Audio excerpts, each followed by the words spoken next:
اگر کوئی یہودی ہمارے آقا کے اوپر کیچڑ اچھالتا، ہم حضرت موسیٰ پر کیچڑ نہیں اچھال سکتے، ہم ختم ہو جائیں گے، ہمارا ایمان ختم ہو جائے گا، ہم مظلوم ہیں۔ اگر کوئی بدھسٹ کیچڑ اچھالتا ہے، رام کا ماننے والا کیچڑ اچھالتا ہے ہمارے آقا پر، ہم نہیں کیچڑ اچھالیں گے۔ کیوں؟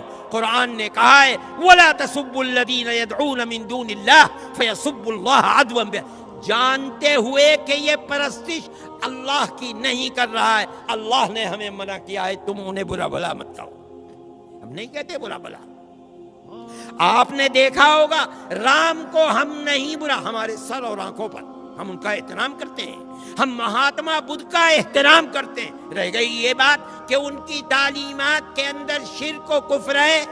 ایک زمانہ گزر چکا، کہتے ہیں 14 لاکھ سال پہلے رام اور سیتا تھی، اس زمانے کے اندر ان کی تعلیمات بدل گئی ہو سکتا ہے حضرت عیسیٰ کی تعلیمات بدل گئی، حضرت موسیٰ کی تعلیمات، قرآن کہتا ہے تعلیمات بدل گئی، رام اور مہاتما بدھ کی تعلیمات بھی بدل گئی ہو سکتا ہے، اور ہو سکتا ہے کہ وہ نبی ہوں۔ علماء کا ایک طبقہ یہ بھی کہتا ہے، اور قرآن کہتا ہے لِكُلِّ قَوْمٍ ہَادٍ، ہم نے ہر قوم کے اندر اللہ کا راستہ بتانے والے، قوم کو ہدایت دینے والے افراد پیدا کیے ہیں، ہو سکتا ہے۔ لیکن حضرت عیسیٰ اور حضرت موسیٰ پر قرآن کی طرف سے نبوت کی دلیل ہے، ان پر کوئی دلیل نہیں۔ ایسے میں مسلمان پر فرض ہے وہ اپنی زبان کو بند رکھے۔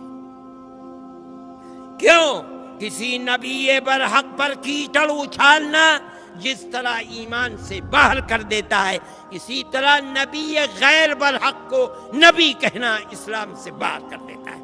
خاموش۔ مسلمان کو یہ طریقہ اپنانا چاہیے اور اسی پر زندہ رہنا چاہیے۔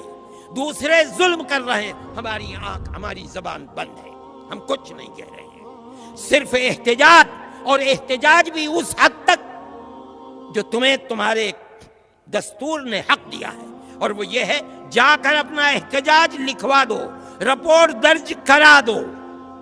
اگر نہیں بس چلتا آگے بڑھ کر کے کورٹ میں پہنچ جاؤ، مقدمہ دائر کر دو، یہاں تک تمہارا حق ہے۔ اس سے زائد بڑھو گے تو ملک کے اندر امن و امان قائم نہیں رہے گا، اکثریت کا بھی نقصان ہوگا، اقلیت کا بھی نقصان ہوگا۔ دیکھو ابھی تمہارے برابر میں ہانس روڈ کے اندر ہو گیا، ہندوؤں کا بھی قتل ہو گیا، مسلمانوں کا بھی قتل ہو گیا، دکانیں بھی جل گئیں، بات کچھ بھی نہیں تھی۔ میرے بھائی، جمعیت علماء کبھی جذبات سے نہیں کھیلتی، ہم نہیں کھیلیں گے۔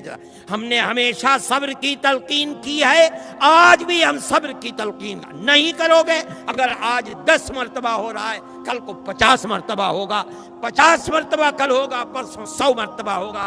یہ دنیا امن کا گہوارہ ہے، تباہی آئے گی، اقلیت کا بھی نقصان ہوگا، اکثریت کا بھی نقصان۔ اور ہم ان لوگوں سے جو بے وقوفی کر رہے ہیں، ملک میں امن و امان کو آگ لگا رہے ہیں، ہم ان سے کہتے ہیں کہ اپنے ملک کے وفادار بنو، اقتدار کی ہوس کے اندر ملک کے امن و امان کو برباد نہ کرو۔ اگر کرو گے تو یاد رکھو تاریخ کے اندر تم ملک کے سب سے بڑے غدار اور دشمن سمجھے جاؤ گے۔